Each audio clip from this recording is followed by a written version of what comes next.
Bismillahirrahmanirrahim. Assalamualaikum warahmatullahi wabarakatuh. Waalaikumsalam warahmatullahi wabarakatuh. Alhamdulillah, wassalatu wassalamu ala sayyidina Muhammadin ibni Abdillah wa ala alihi wa sahbihi wa mawalah. Rabbi srahli sadri wa yassirli amri wahlul uqdatam min lisani yafqahu qawli, amma ba'du. Puji serta syukur marilah kita panjatkan kehadirat Allah Subhanahu wa Ta'ala, karena berkat rahmat dan karunia-Nya kita dapat berkumpul di tempat yang insya Allah berkah ini dalam keadaan sehat walafiat. Tak lupa salawat serta salam semoga tetap tercurah limpahkan kepada junjungan kita Nabi besar Nabi Muhammad Sallallahu Alaihi Wasallam, kepada para keluarganya, kepada para sahabatnya, kepada tabi'in-tabi'atnya, dan semoga sampai kepada kita selaku umatnya. Amin ya Allah ya Rabbal Alamin. Selamat datang kami ucapkan kepada para hadirin yang berbahagia. Selamat datang kami ucapkan kepada kedua narasumber kita yang terhormat di acara talk show Islami yang berjudul Menikmati Nikmat Allah dengan Cara Bersyukur. Sebelum kami membacakan susunan acara pada pagi hari ini, izinkan saya memperkenalkan diri. Saya Andini Nur Fitri dan saya Alvinia Syafar. Kami yang akan memandu acara pada pagi hari ini dari awal hingga akhir. Mudah-mudahan acara demi acara dapat berjalan dengan lancar. Sebelumnya, saya akan bacakan susunan acara pada pagi hari ini. Yang pertama, pembukaan. Yang kedua, pembacaan ayat suci Al-Quran dan sari tilawah. Yang ketiga, penyampaian materi oleh kedua narasumber kita. Dan yang terakhir, penutup sekaligus doa bersama.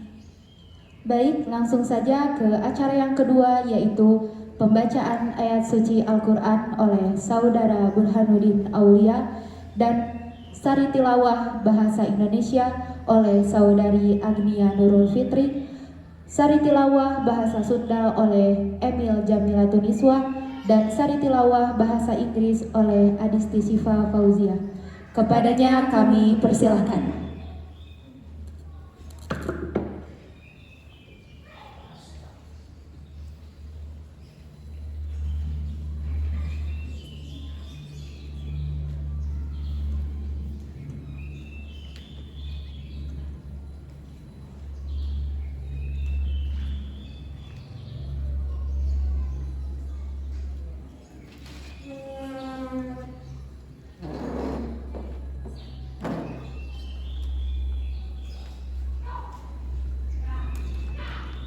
Bismillahirrahmanirrahim.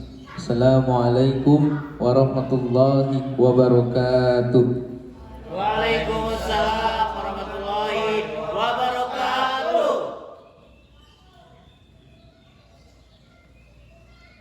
A'udzu billahi minasy syaithanir rajim.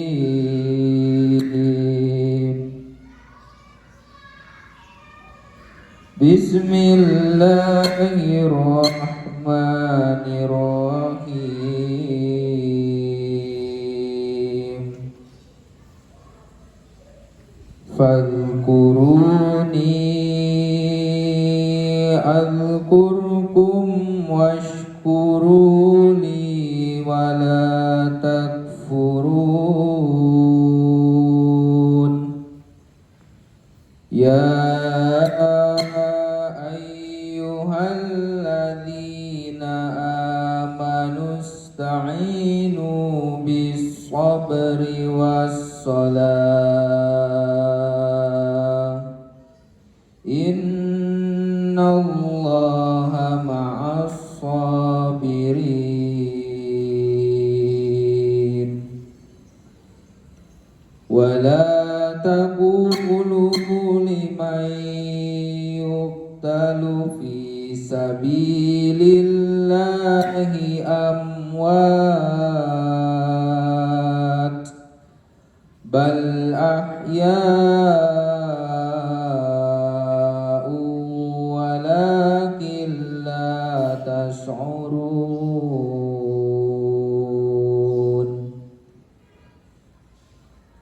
ولنبلونكم بشيء من الخوف والجوع ونقص من الأموال والأنفس والثمرات وبشر الصابرين الذين إذا أصابتهم مصيبة قالوا إنا لله وإنا إليه راجعون.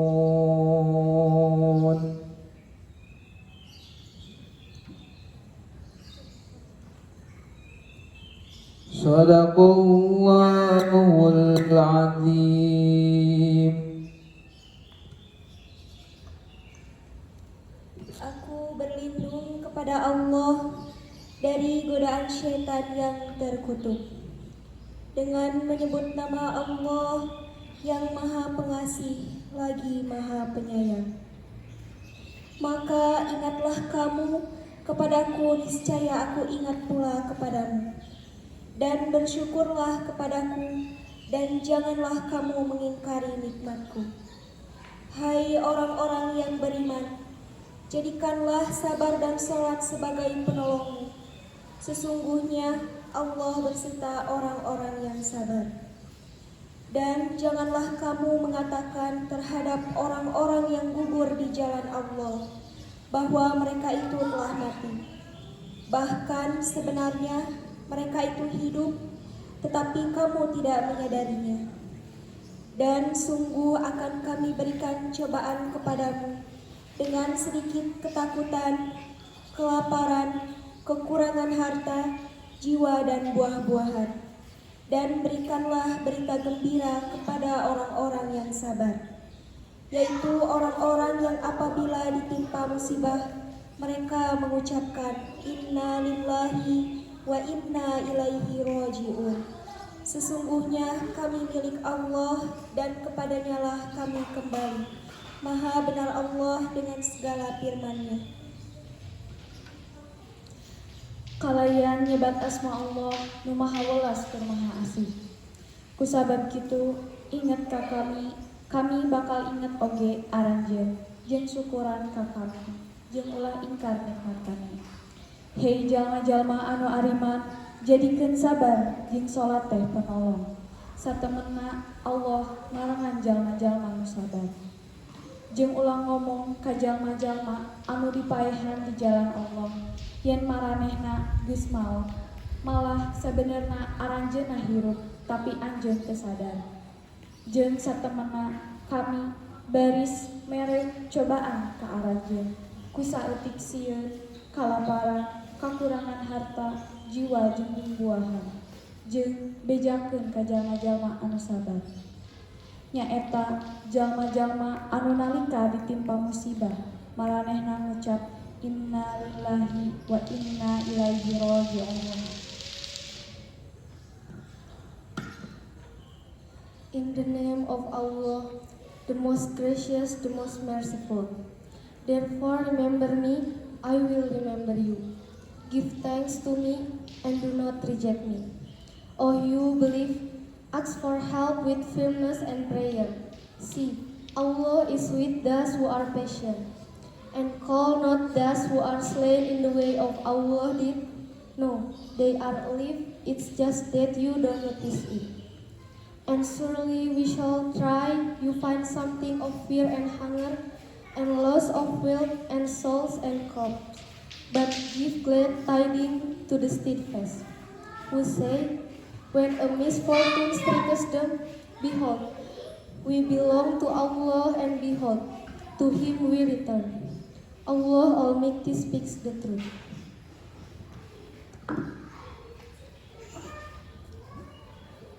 Wabillahi taufiq wal hidayah. Hadanallahu wa iyyakum ajmain. Wassalamualaikum warahmatullahi wabarakatuh. Waalaikumsalam warahmatullahi wabarakatuh.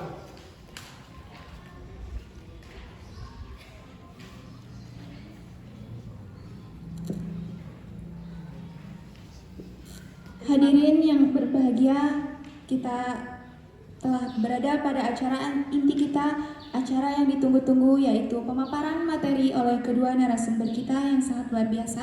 Kepada yang terhormat Bapak Haji Ahmad Tajul Arifin Wahid dan Bapak Haji Ahmad Abkar Hisan, kepadanya kami persilahkan.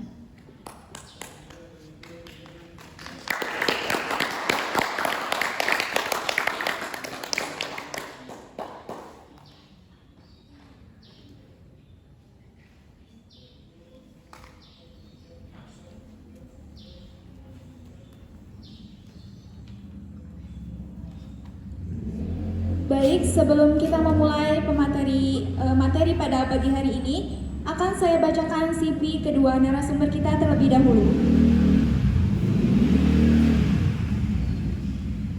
Yang pertama, nama Ahmad Abkar Hisan, lahir di Purwakarta pada 7 Januari tahun 2001 dan sekarang tinggal di Kecamatan Bungursari, Kabupaten Purwakarta.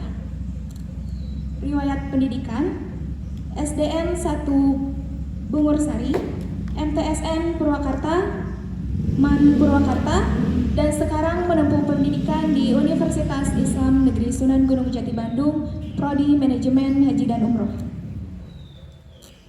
Pengalaman: Ketua Himpunan Alumni Santri Tarbiyah Islamiyah Purwakarta, Keluarga Mahasiswa Purwakarta, Ketua Irma Bungursari,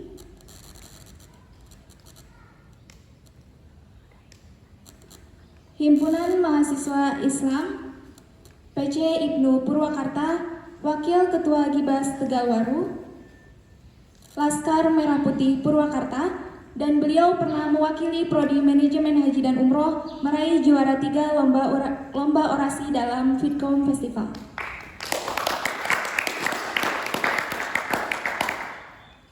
Selanjutnya, nama Ahmad Tajul Arifin Wahid, lahir di Bandung 22 Juni tahun 2000 dan sekarang bertempat tinggal di Kampung Cibiru Hilir, Kota Bandung.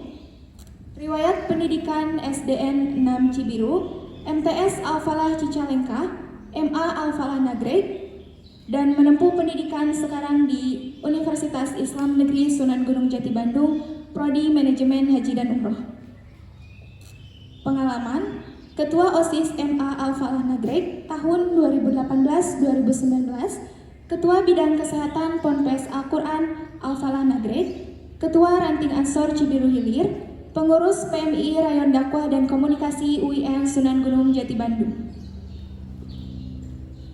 Sebelum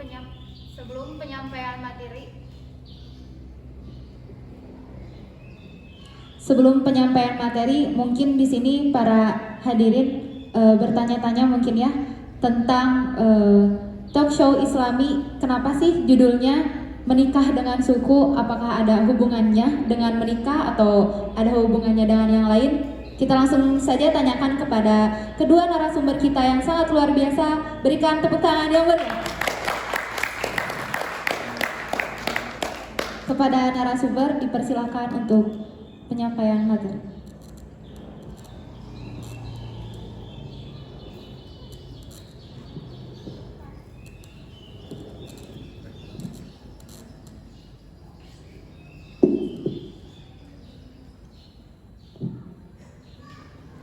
Bismillahirrahmanirrahim. Assalamualaikum warahmatullahi wabarakatuh. Waalaikumsalam warahmatullahi wabarakatuh. Alhamdulillahilladzi qad wafaqa lil ilmi khairi khalqihi walituqa. Allahumma salli wa sallim ala sayyidina Muhammadin wa ala alihi wa sahbihi ajma'in, amma ba'du. Pertama-tama dan yang paling utama, kita bersyukur pada hari ini masih bisa dikumpulkan dalam acara talk show keislaman yang berjudul Menikah, menikmati nikmat Allah dengan cara bersyukur, yang nanti itu di depannya berhubungan dengan jodoh, pati, bagja, dan celaka. Sebelum kita mulai, semoga salawat dan salam tetap tercurah limpahkan kepada Habibana wa Nabiyana wa Maulana Muhammadin sallallahu alaihi wasallam. Pada kesempatan ini kita semua masih diberikan nikmat oleh Allah Subhanahu wa taala, nikmat kesehatan, nikmat kehidupan, karena nikmat kematian itu pasti menunggu di hadapan kalian semuanya. Maka dari itu Allah Subhanahu wa taala memerintahkan kepada hambanya untuk selalu bersyukur. Baik kecilnya nikmat itu harus disyukuri, karena Allah berfirman dalam surat yang berbunyi, la in syakartum la zidannakum wa la in kafartum inna adzabi lasyadid.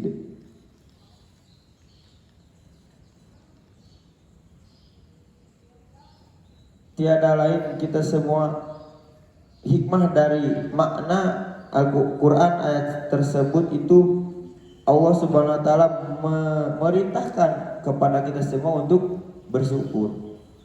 Apapun yang menimpa kepada kita semua itu harus diterima dengan rasa syukur. Maupun itu kebaikan maupun keburukan itu harus diterima. Ya, oleh karena itu, kenapa ini judulnya bersangkutan dengan jodoh, rezeki, jodoh, pati, bagian, dan celaka? Karena di dalam hadis disebutkan dari Ibnu Abbas radhiyallahu an, yang artinya dari Abu Abdurrahman bin Mas'ud radhiyallahu an, ia berkata, Rasulullah sallallahu alaihi wasallam berpetuah kepada kami dan beliau adalah orang yang benar dan dibenarkan. Sesungguhnya penciptaan salah seorang dari kalian dikumpulkan di perut ibunya secara sebagai setetes sperma selama 40 hari, kemudian menjadi segumpal darah, sesudah segumpal darah menjadi segumpal daging. Selama itu kemudian diutus kepadanya malaikat untuk meniupkan ruh kepada dalam kandungan ibu tersebut. Kemudian diperintahkan untuk menetapkan 4 perkara, yaitu menetapkan, yang pertama menetapkan rezekinya, yang kedua menetapkan ajalnya, yang ketiga menetapkan jodohnya atau amalnya, dan yang kelima adalah menetapkan bahagia atau celakanya orang tersebut.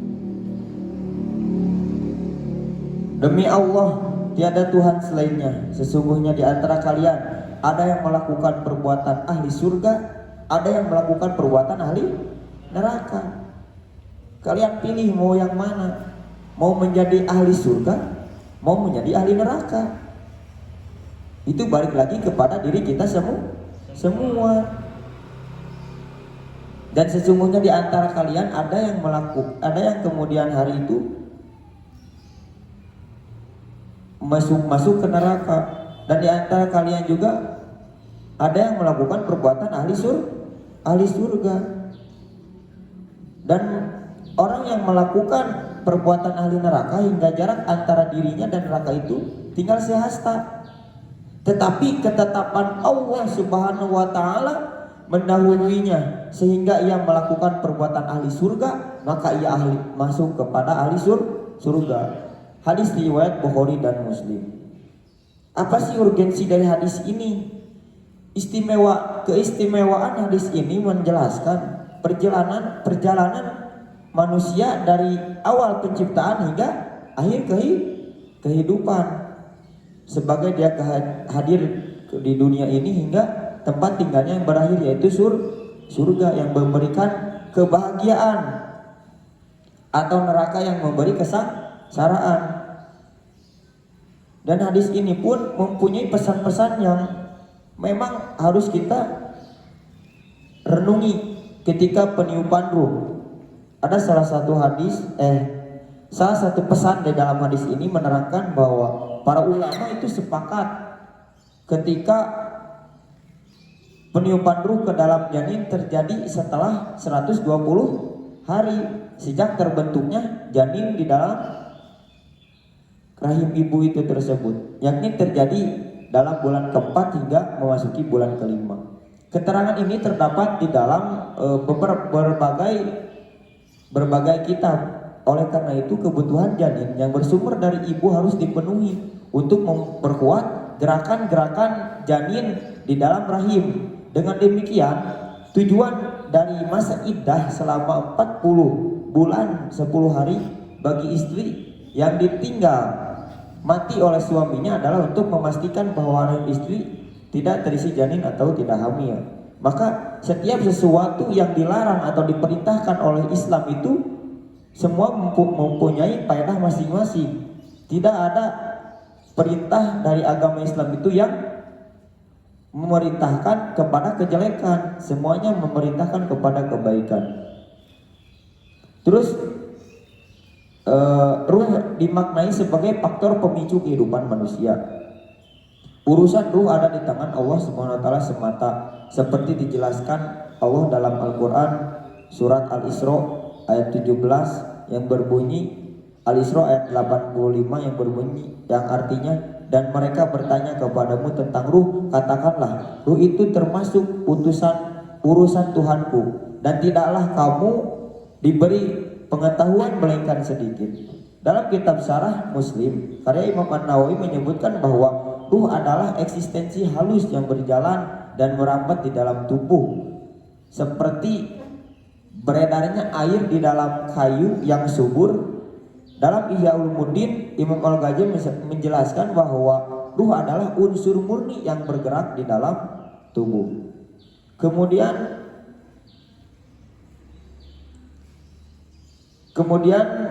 tentang hadis ini adalah takdir sebagai alasan. Allah Subhanahu wa taala memerintahkan kepada kita semua itu beriman dan taat kepadanya, serta melarang kita untuk ingkar dan berbuat dosa. Apapun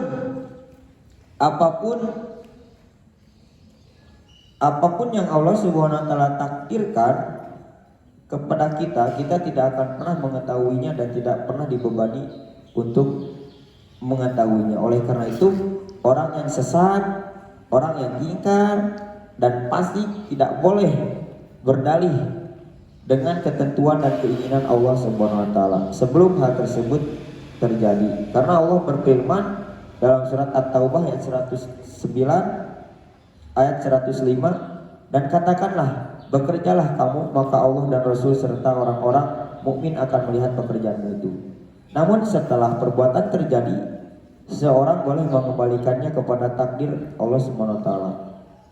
Karena sikap itu akan membuatnya tenang. Sikap itu akan membuatnya tenang terhadap keputusan Allah Subhanahu wa taala. Akan tetapi, sikap ini harus dibarengi dengan kesadaran bahwa semua ketentuan Allah Subhanahu wa taala adalah yang terbaik secara lahir dan batin. Jadi ketika kita merasa kurang atau merasa tidak sempurna, karena seluruh makhluk itu tidak ada yang sempurna, semuanya memiliki kelebihan, semuanya memiliki kekurangan. Jangan sampai kita kufur terhadap nikmat-nikmat yang Allah telah berikan kepada kita semua. Minimal ketika kita mendapatkan rezeki sehat, rezeki makan, nikmat sehat, nikmat Islam, nikmat iman dan nikmat ihsan, kita harus mensyukurinya dengan minimal dengan mengucapkan alhamdulillah, alhamdulillah, alhamdulillah. Meskipun kita belum bisa mensyukurinya dengan nikmat, dengan sikap nikmat tersebut, minimal dengan ucapan. Sebelum bersyukur dengan sikap, minimal dengan ucapan. Jangan sampai kita iri terhadap rezeki yang orang lain miliki. Kita harus bisa menerima semua apa yang telah diberikan kepada kita. Masalah rezeki, jodoh, kematian dan kebahagiaan itu kembali lagi kepada kita. Meskipun itu sudah ditetapkan oleh Allah Subhanahu wa taala, kita juga harus bisa menerima dan memperjuangkan hal tersebut. Kita ingin kaya harus bekerja. Kita pengen jodoh harus mencari meskipun itu sudah ada. Jangan kayak aliran Jabariyah. Jabariyah itu mempercayai bahwa semuanya adalah kehendak Allah. Begitu. Jadi intinya kita bersyukur dan bersyukur. Jangan sampai kita kufur. Nikmati apa yang ada, karena ada quotes yang mengatakan bahwa kehidupan ini adalah seni untuk menerima dan menjalani. Mungkin sekian yang bisa saya sampaikan. Mohon maaf kurang lebihnya. Al-Fakir hanya bisa menyampaikan pesan-pesan dalam hadis yang diriwayatkan oleh Ibnu Abbas radhiyallahu anhu. Sekian dan terima kasih. Wabillahi taufiq wal hidayah. Wassalamualaikum warahmatullahi wabarakatuh.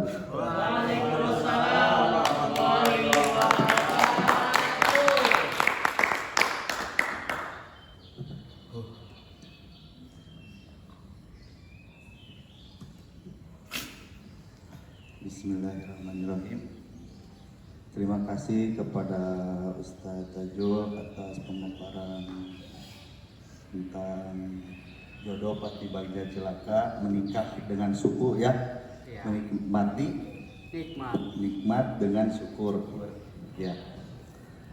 Assalamualaikum warahmatullahi wabarakatuh. Waalaikumsalam warahmatullahi wabarakatuh. Alhamdulillahillazi alama bil qalam, alamal insana ma lam ya'lam. Assalatu wassalamu ala khairil imam wa ala alihi wa sahbil kiram, amma ba'du. Hadirin mukaram nu sami-sami kusingkuri dipikareus dipika cinta. Ini nggak apa-apa ya pakai bahasa Sunda ya Rik ya, karena ini judulnya jodoh pati bagja cilaka. Pembukaan dulu aja bahasa Sunda ya. Para tokoh masyarakat, para tokoh pemuda nu kusingkuri tetiasa diwincik sawiji-wiji, disebut diaut-aut, dibilang diwilah-wilah, anu disiklukna, anu hembak marbayaksa, ka nona-nona anu sehat wal afiat, dugi ka nene nu sehat wal afiat. Alhamdulillah berkat kudrat sareng iradat Allah Jat Nu Maha Kudrat, urang sadaya tiasa kempel dina ieu tempat nu insyaallah masihan manfaat. Sareng jalma-jalmi nu rajin salat, rajin zakat, beramal giat, sanajan seueur tilas jarawat, tiasa ku abdi dijajab ke apotek terdekat.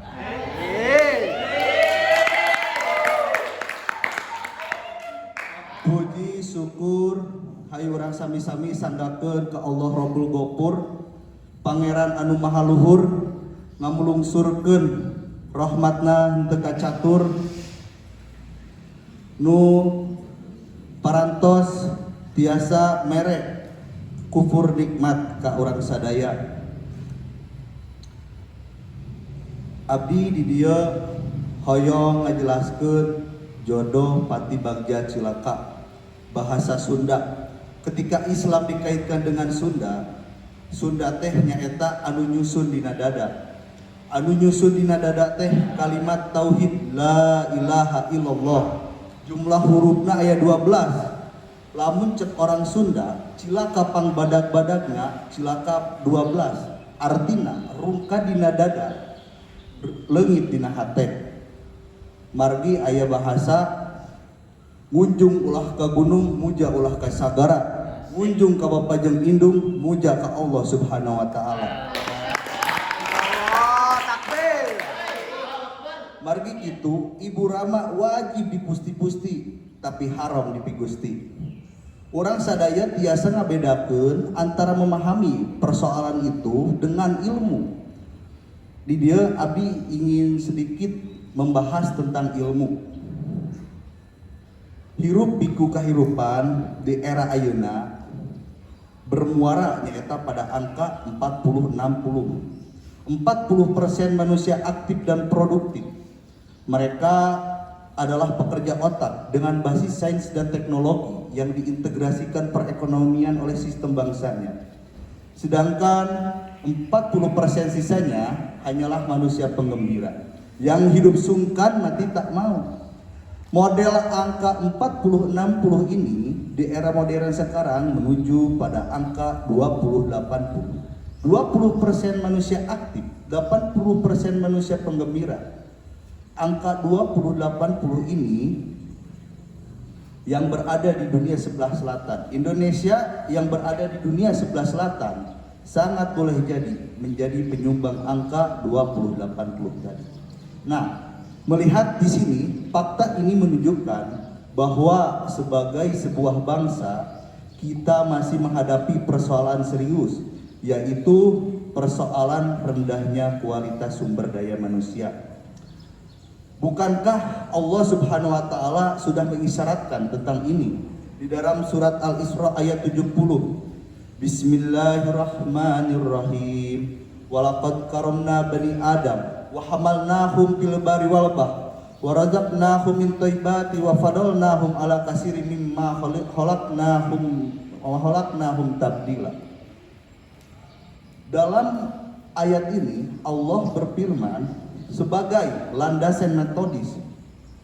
Apabila manusia dapat mengatur dirinya, dia akan dapat menaklukkan lautan. Apabila manusia dapat mengatur dirinya, dia akan menaklukkan daratan. Apabila manusia dapat mengatur dirinya, dia akan mendapatkan rezeki yang halalan thayyiban. Tadi kita kaitkan lagi dengan tema rezeki. Jadi kalau kita menjadi orang yang lurus, menjadi orang yang tidak berbelok, dan tadi dapat mencari ilmu dengan yang baik dan benar, kita akan mendapatkan semua satu kehalalan dan rezeki yang kehalalan yang thayyiban.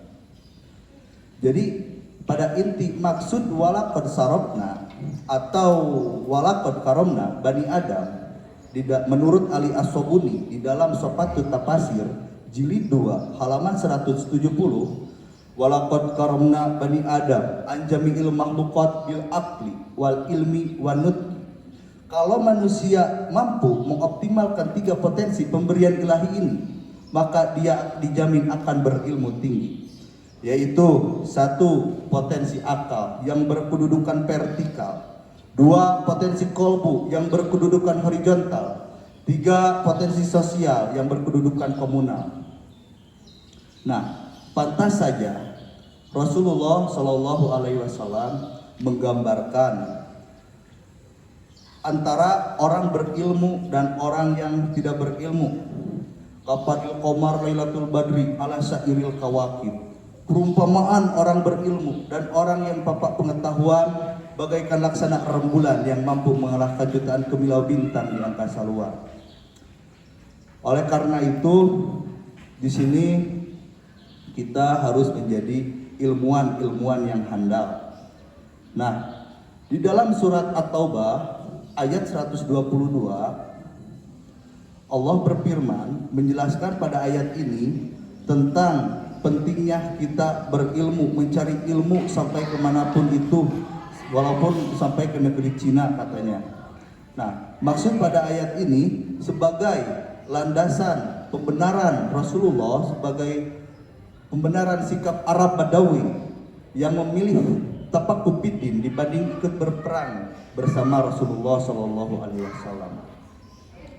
Maksud tapakupiddin di dalam tafsir Al-Quranul Azim menurut Imam Ibnu Katsir, liya lamama anzalallahu liya nabihim. Maksud tapakupiddin secara paradigma mempelajari semua ilmu yang diturunkan oleh Allah kepada para nabinya. Secara filosofis, maksud paradigma tapakupiddin mempelajari semua ilmu yang diturunkan oleh Allah Subhanahu wa taala, mau itu berbasis teosentris maupun berbasis antroposentris. Setelah kita memiliki ilmu, setelah kita mempunyai ilmu, selanjutnya tugas kita adalah mengamalkannya dan mengajarkannya. Bukankah Syekh Jubat telah berkata, apabila orang berilmu dia tidak mengajarkan dan mengamalkannya, maka lebih dulu disiksa dari api neraka dibandingkan dengan orang yang menyembah patung berhala. Oleh karena itu di sini sebagai integrasi antara ilmu dengan amalnya, antara ilmu dengan amalnya menjadi, sehingga amalnya menjadi amaliyah, ilmunya menjadi ilmu yang ilmiah. Nah, jadi di sini bukan lagi membedakan antara ustadz dengan guru, antara kitab dengan buku, antara madrasah dengan sekolah, antara pekerja tani dengan pekerja guru agama, karena maksud kembali kepada paradigma tapakupiddin, yaitu mempelajari semua ilmu yang Allah turunkan. Oleh karena itu kita sebagai profesi, sebagai guru, sebagai pengajar, sebagai pencari ilmu, kita jangan pernah merasa rendah diri, jangan pernah merasa diri kita selalu kurang, diri kita selalu tidak baik. Akan tetapi profesi ini profesi yang sangat mulia di hadapan Allah dan juga masyarakat, di hadapan umat. Sehingga kalau kita mampu menguasai 3 tadi potensi, satu yang tadi bil qobli, bil ilmi, dan selanjutnya yang tadi sosial komunikasi. Nah, oleh karena itu terakhir saya ingin berpesan kepada teman-teman sekalian untuk mengoptimalkan 3 potensi yang tadi. Nah, untuk terakhir saya penutup, teman-teman, saya di sini ingin mengajak kepada teman-teman untuk mengolah 5. 1. Olah rasa supaya iman melekat. 2. Olah rasio supaya ilmu meningkat. 3. Olah rasa supaya iman meningkat. 4. Olah usaha supaya ekonomi kuat. 5. Olah diri supaya hati kuat.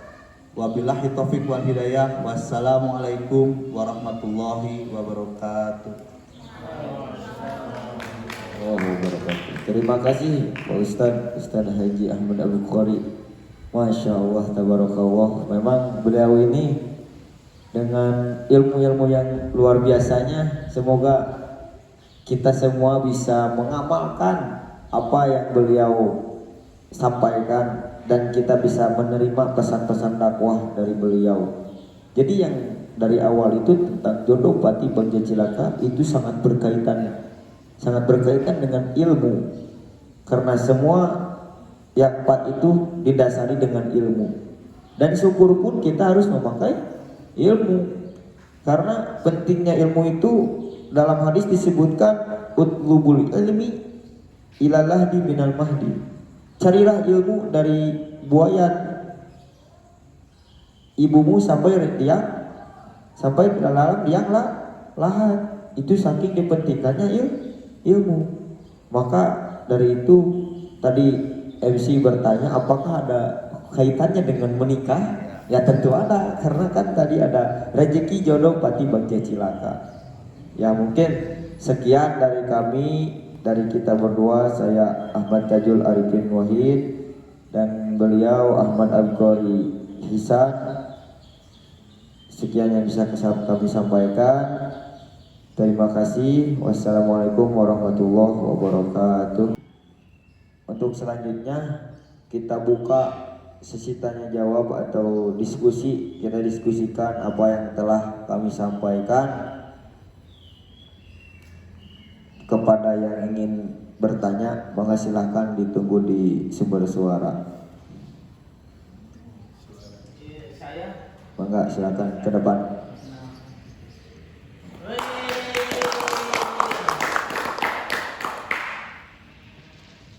Bismillahirrahmanirrahim. Assalamualaikum warahmatullahi wabarakatuh.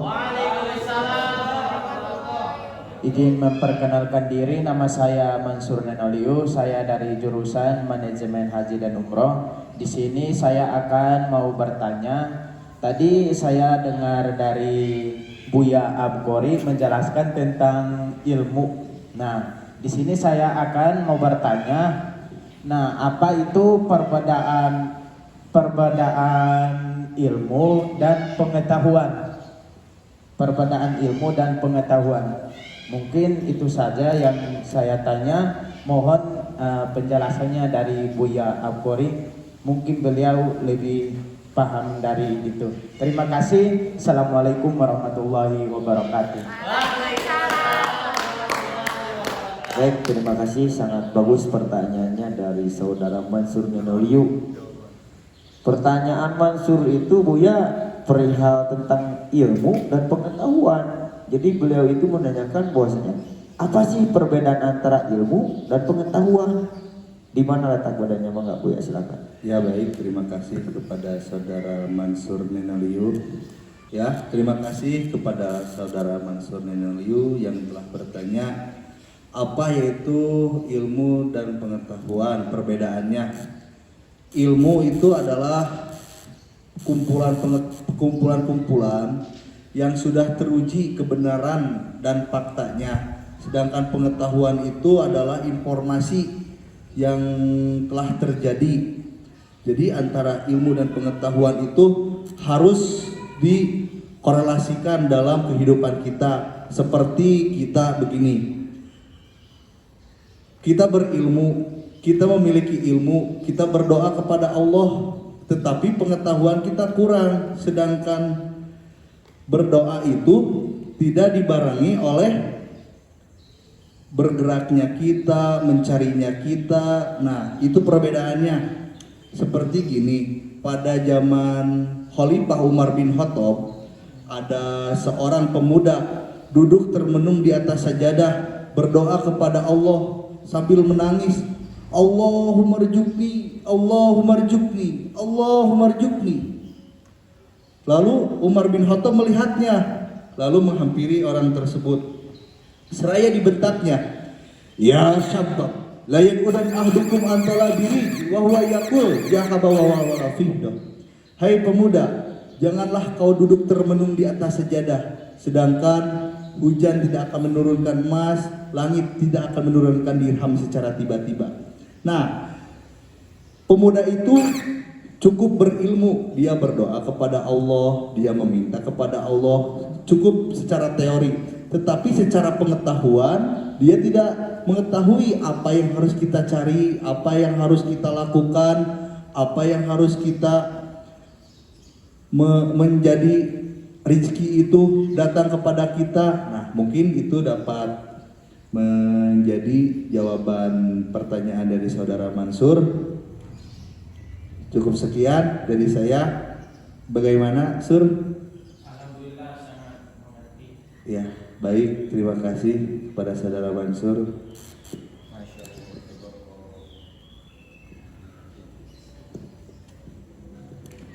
Masya Allah, Masya Allah. Alhamdulillah ya, Buya Abgori telah menjawab yang dipertanyakan oleh saudara Mansur tentang ilmu dan pengetahuan. Jadi kita harus bisa membedakan antara ilmu dan pengetahuan. Sedikit menambahkan, Buya, Jadi ilmu pengetahuan itu yang memang sudah memenuhi syarat ilmiah dan sudah melewati metode pembuktian dan sifatnya objektif.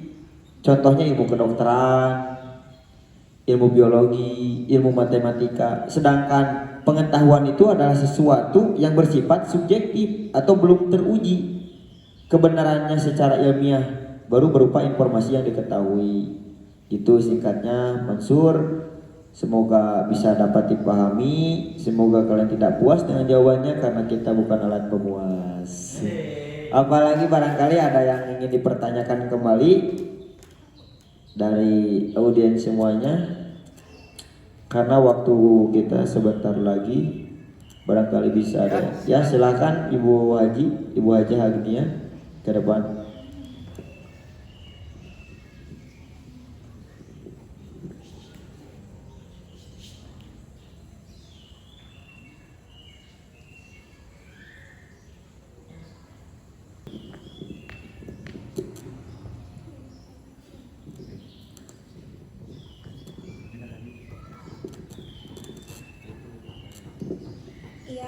Sebelumnya izin bertanya kepada pemateri.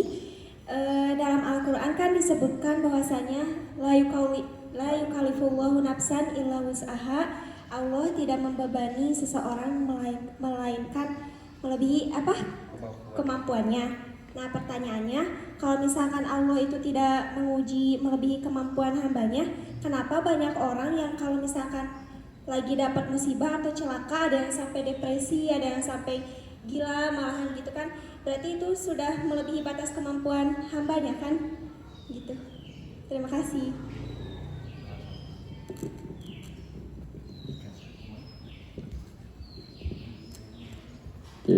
Ya, terima kasih, pertanyaannya sangat bagus. Ini berkaitan dengan tafsir ya, tafsir surat Al-Baqarah ayat terakhir.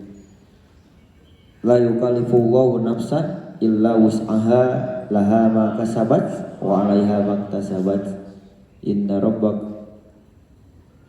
Oh udah segitu ya. Kenapa katanya tadi pertanyaannya Allah itu tidak akan memberikan cobaan atau ujian kepada seorang hamba di luar kemampuannya.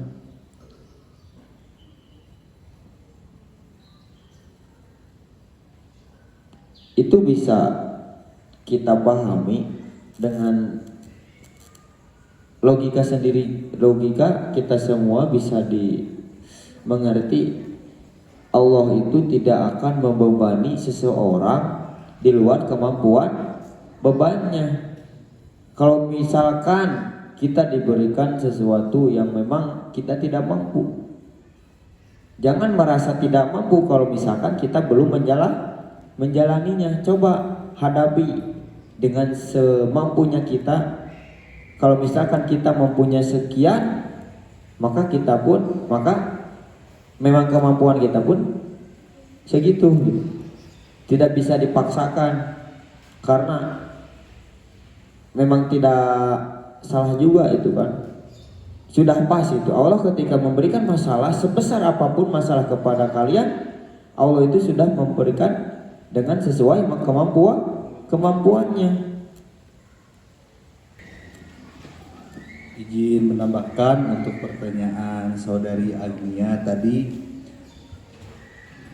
la yukallifullahu nafsan illa wus'aha, itu artinya yang tadi saudara Tajus sebutkan. Nah, mampu ujian itu mampu atau tidaknya tergantung diri kita. Jadi ketika kita diuji, ketika kita banyak musibah, kita jangan duduk termenung saja di rumah dan lain-lain. Saya sarankan untuk orang yang terkena musibah, untuk orang yang mempunyai masalah, melakukan 4 sil. 1. Silatul ilmi, 2. Silatul jasadi, 3. silaturahim. Nah, kenapa harus dengan melakukan 3 sil itu? Ya, 1 silatul jasadi, kita harus berbenah diri, introspeksi diri, harus mengembalikan diri kita menjadi diri yang lebih baik. Jangan sampai diri kita bisa rendah diri. Nah, kenapa juga harus melakukan silaturahim? Karena bukan kalian saja yang mempunyai masalah, semua orang itu mempunyai masalah. Untuk silaturahim, kunci untuk penyelesaian masalah itu adalah silaturahim. Tidak bisa dipungkiri, dengan silaturahim semua akan bisa terselesaikan, beban akan terpecahkan. Itu dengan silaturahim. Nah, dengan silatul ilmi, dengan ilmu, selesaikan dengan ilmu. Jangan memakai hawa nafsu, jangan memakai hal-hal yang dapat merugikan diri kita sendiri. Nah, saya jamin dengan melakukan teori 3 sil tadi yang saya sebutkan, 1 silaturahim, 2 silatul jasadi, 3 silatul ilmi, itu beban akan terpecahkan dan terselesaikan. Mungkin begitu dari pertanyaan saudari Agnia. Apakah puas? Ya, terima kasih. Ya, baik. Selanjutnya, apakah ada yang ingin bertanya?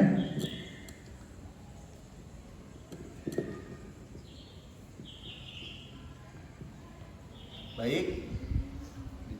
Baik, dicukupkan sekian. Kurang lebihnya mohon maaf. Kami ucapkan beribu-ribu mohon maaf dan terima kasih kepada saudara-saudara semuanya. Wassalamualaikum warahmatullahi wabarakatuh. Lagi kepada MC untuk melanjutkan acara ini.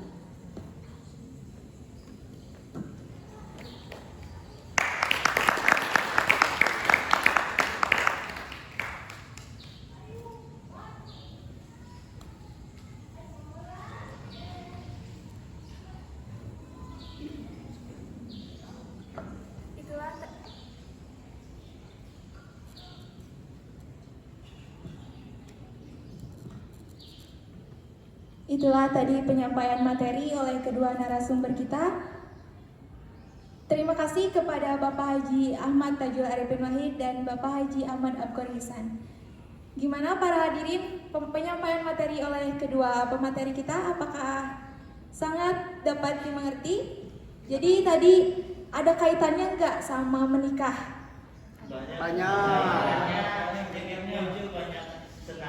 Ya, jadi benar-benar ada kaitannya ya, karena materi kita pada hari ini tentang jodoh, pati, bagja, dan Rezeki dan cilaka.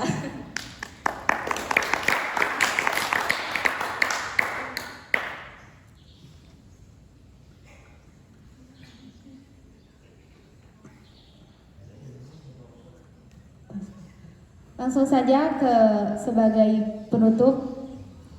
Mari kita sama-sama berdoa yang akan dipimpin oleh Saudara Alif Mutakin. Kepadanya kami persilahkan.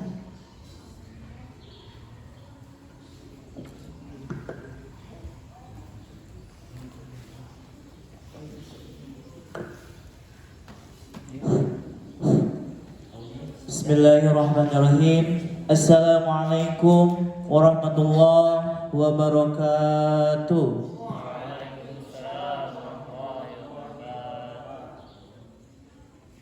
Bismillahirrahmanirrahim. Allahumma salli ala Sayyidina Muhammad. Allahumma salli wa sallim wa barik. Amin.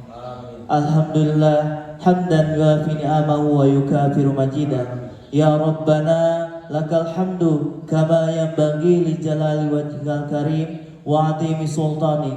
Allahumma inna nas'aluka salamatan fid din wa afiyatan fil jasad wa ziyadatan fil ilmi wa barakatan fil rizki wa taubatan qoblal maut wa rahmatan indal maut wa maghfiratan ba'dal maut. Allahumma hawwin alaina fi sakaratil maut wan najata minan nar wal afwa indal hisab. Allahumma inna nas'aluka ilman nafi'an wa amalan mutaqabbalan wa rizqan thayyiban. Allahumma afina fi badani. Ya Allah, sehatkanlah badan kami. Allahumma afina fi sam'i. Ya Allah, sehatkanlah penglihatan kami.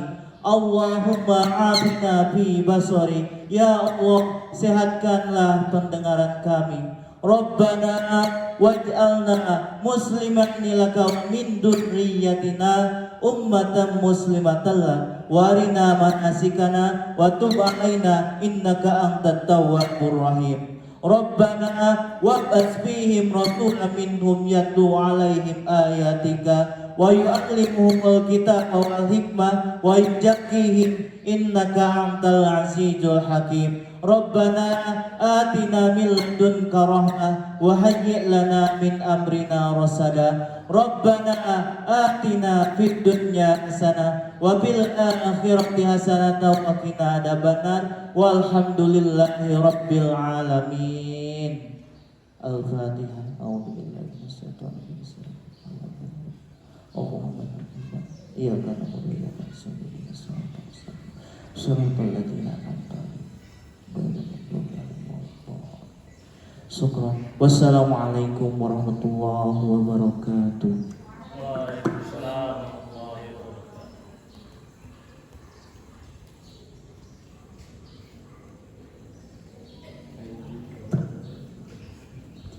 Terima kasih kepada Saudara Arif Mutakin yang telah memimpin doa.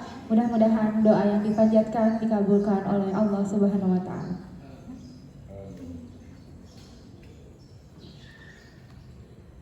Hadirin yang berbahagia, kita telah sampai pada penghujung acara. Mudah-mudahan acara dari pagi sampai sekarang yang kita jalankan dapat bermanfaat dan dapat kita amalkan bersama-sama. Kami selaku pembawa acara memohon maaf bila terdapat kekurangan, kesalahan, atau kekeliruan karena kalau kesempurnaan itu lagunya Rizky Febian. Akhir kata kami ucapkan terima kasih. Wassalamualaikum warahmatullahi wabarakatuh. Waalaikumsalam.